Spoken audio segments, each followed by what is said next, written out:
करेंगे। Basic proportionality theorem क्या कहती है? आधारभूत समानुपाती प्रमेय ये कहती है कि एक त्रिभुज में अगर किसी एक साइड के समांतर एक रेखा खींची जाए तो वो बाकी दो साइडों को समान अनुपात में बांटती है। तो हमने रेखा कौन खींची? DE, जो पैरेलल किसके है? BC के। तो हमें यहाँ पे गिवन क्या है? इन ट्राइंगल ABC आपका DE समांतर है BC के, ठीक है। और हमें प्रूव क्या करना है कि इस DE ने अदर टू साइड्स को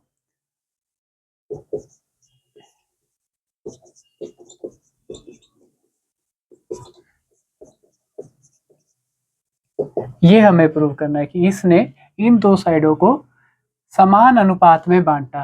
इसका मतलब हुआ this upon this is equal to this upon this, ये हमें प्रूव करना है, ठीक है। तो इसके लिए हम सबसे पहले क्या करेंगे? कंस्ट्रक्शन। हम क्या करेंगे? BE और BC को मिला देंगे। V joint BE and BC। और हम क्या करेंगे? AC पे परपेंडिकुलर गिराएंगे D पॉइंट से। V ड्रॉ परपेंडिकुलर, नाम क्या देंगे? DN दे दिया। On AC and perpendicular EM on AB। AB side के ऊपर EM परपेंडिकुलर हमने गिराया, ठीक है। अब हम ट्राइंगल ADE का एरिया निकालेंगे। वो क्या होता है? Half into base into height. तो हाफ बेस हम इस बार किसको लेंगे? AD को। तो AD के ऊपर परपेंडिकुलर कौन है? EM, ठीक है। ये निकल गया, इसको फर्स्ट दे दिया। अब हम नीचे वाले ट्रायंगल का BDE का एरिया निकालेंगे।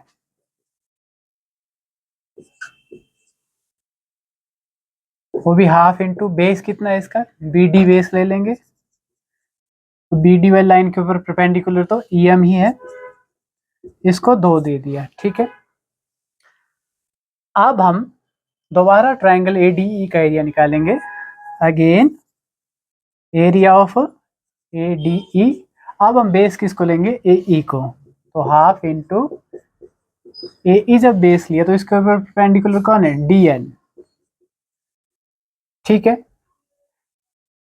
इसको दे दिया थर्ड। और इसके नीचे वाला ट्रायंगल कौन है? DEC।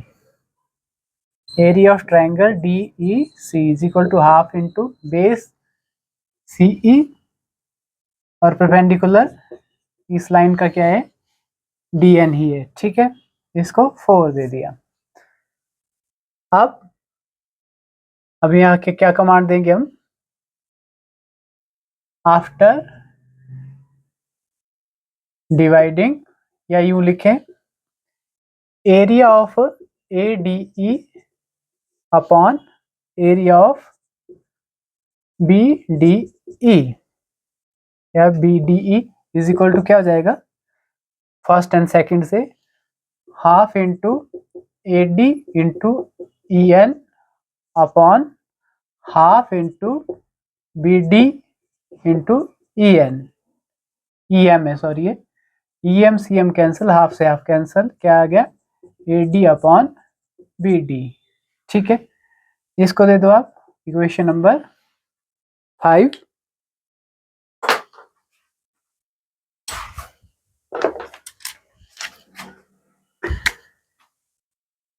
ये है फ्रॉम फर्स्ट एंड सेकंड, ये फ्रॉम थर्ड एंड फोर्थ। इसको भी डिवाइड करना है 3 और 4 को।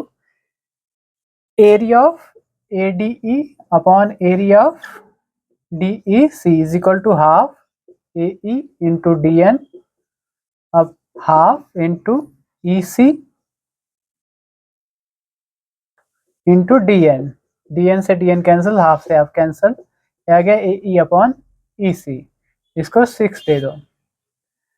अब आप देखो कि ट्रायंगल जो BDE है और CDE है, ये वाली और ये वाली, इन दोनों का बेस DE है और दोनों ही ट्रायंगल दो पैरेलल लाइंस BE और DE और BC के बीच में है।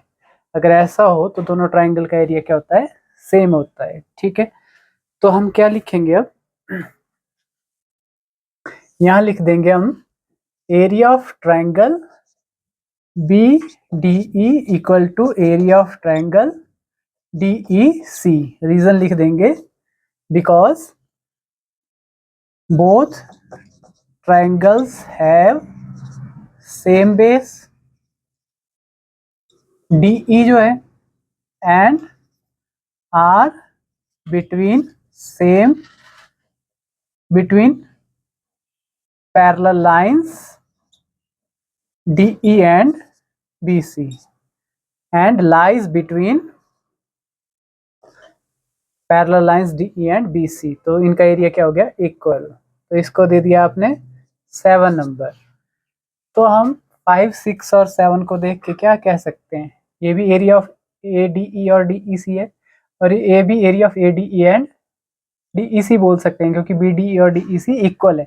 इसका मतलब ये वाली रेशियो और ये वाली रेशियो आपस में क्या हुई, इक्वल। 5, 6 और 7 को देखते हुए हम कह सकते हैं। सो फ्रॉम 5, 6 एंड 7, तो हम देखें AD upon BD equal to AE upon EC, क्योंकि ये और ये आपस में इक्वल है तो इनके रिजल्ट भी आपस में क्या होंगे, इक्वल। Hence proved.